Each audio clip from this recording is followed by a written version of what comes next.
Hello YouTube gamers and tabletop RPG enthusiasts. In this video I'm going to give a retro review of one of the more outstanding tabletop gaming aids ever produced, Tact-tiles.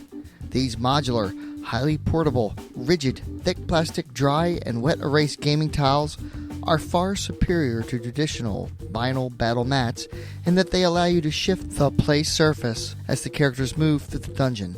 No need to erase a room and redraw. Released in 2004 by BC Productions, Tactiles were instantly popular. Unfortunately, market forces and manufacturing issues soon saw the end of production, and the Tactiles product was no more. Occasionally, you will see sets of them made available on eBay, but a complete set can go for hundreds of dollars. When it comes to tabletop gaming, how combat is represented varies from gaming group to gaming group based on the desires of the players and the dungeon master. Some players eschew the use of a battle mat altogether in favor of a theater of the mind aesthetic, where all the action takes place solely in the minds of the participants. While this can offer a very enriching experience, it can also lead to misunderstandings or failed opportunities of the tactical situation. In the late 1980s, Chessex and other gaming companies began production of vinyl battle mats. These were highly popular as they allowed for the first time an erasable gridded surface to be placed right on the game table. Unfortunately, they also required the use of water-soluble overhead projection pens. What this means is that to erase the drawing, you had to wet the surface. This meant that the DM's fingers were covered in color at the end of a game session, and a nasty wet sponge or rag had to be kept at the ready at the side of the table. Another problem was that if you didn't erase the markers in a timely manner, the mats would frequently stain, and at $40 a piece, this could be a real disaster. Over time, other options became available as well. One of the most aesthetically pleasing and exciting options came in the form of the Dwarven Forge dungeon sets. Founded in 1996 by sculptor Stefan Pokorny, these beautiful sets are a real spectacle at the gaming table. Hand-painted and offering a variety of scenes, these sets are real works of art.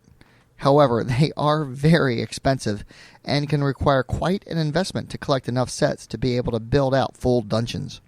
In addition, there is the limitation of space, and they do not work well as a build-as-you-go option during play.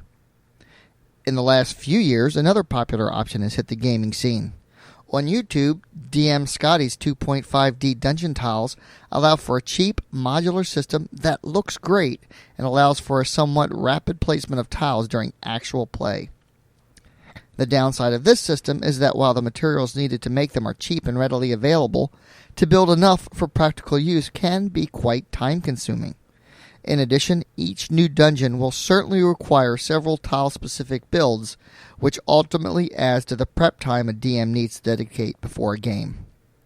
I would also like to mention the outstanding work of WorldWorks Games and Fat Dragons Games in the area of cardstock 3D printable dungeon tiles.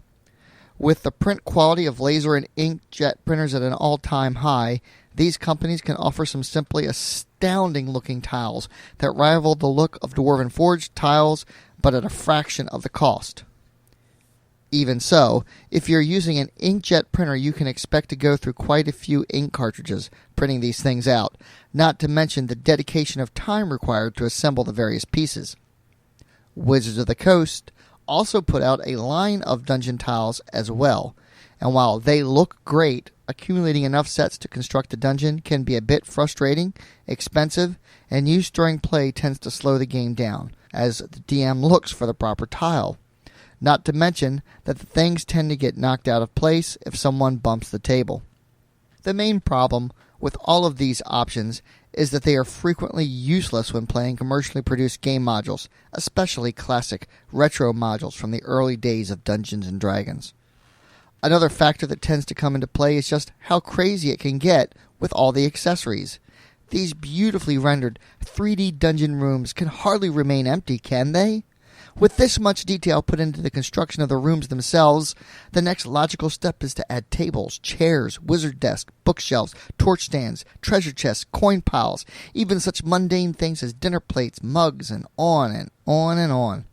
Each new detail further adding to the miasma of things needed to play the game. Moreover, it can be quite a waste of time when the DM lays out a detailed room that the characters look at briefly and then bypass it in favor of further exploration. Another factor in the production of all these dungeon options is the widespread availability of inexpensive, prepaid miniatures. This all began in 2000 when WizKids Games released a game called Mage Knight, which became highly popular. Using a revolutionary click base for miniature statistics, the figures themselves were made of a highly durable plastic, pre-painted, and came in randomly assorted booster packs. This collectible format distribution model allowed for large quantities of miniatures to be produced at a cost far lower than traditional pewter miniatures. In response, Wizards of the Coast released their own line of collectible miniatures based on its newly released 3rd edition of the highly popular Dungeons & Dragons game. Now, for the first time, not only could players acquire painted miniatures to represent their characters, but dungeon masters could accumulate large collections of monsters pre-painted and ready for play.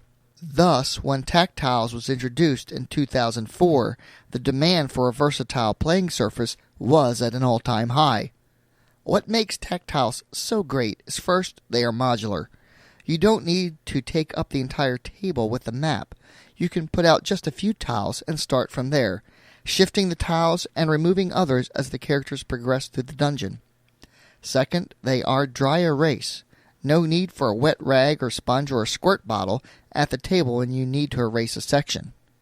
In this way, any room can be rendered quickly and easily, thus maintaining the immersion experience. No need for a huge amount of accessories either. It's a simple matter of just drawing the room and the features on the tile. Using various colors can enhance the experience. For example, using blue to represent a stream or green to represent an outdoor setting. In August of 2014, Void Star Studios ran a successful Kickstarter campaign to reintroduce Tact-tiles into the game market. Compatible with the previous edition by BC Production, this week, January 26, 2015, the first run of the tiles will be readily available for distribution, and pre-orders are currently available on their website. Tact-tile sets will soon be hitting the shelves of your local game retailer. Given the spotty history of this product, if you missed it the first time, I would suggest you get your order in quickly. For my part, I like to use miniatures at the game table. While Theater of the Mind style play is fun, experience has shown me that it can frequently lead to missed opportunities or misunderstandings of the tactical situation during combat.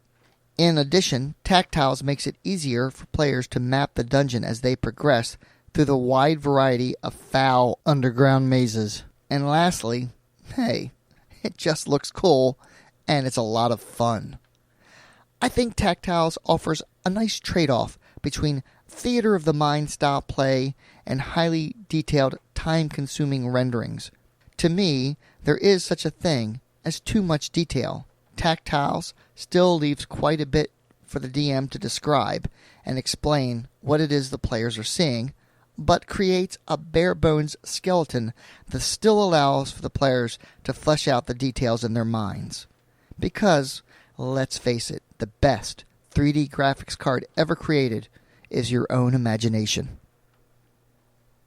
Well, that's about all I have for this edition of Retro RPG Reviews. I hope you found it interesting and informative. I'm definitely working on increasing my video output, but also maintaining quality, so please keep looking back for new releases each week. Subscribe, and leave your comments below.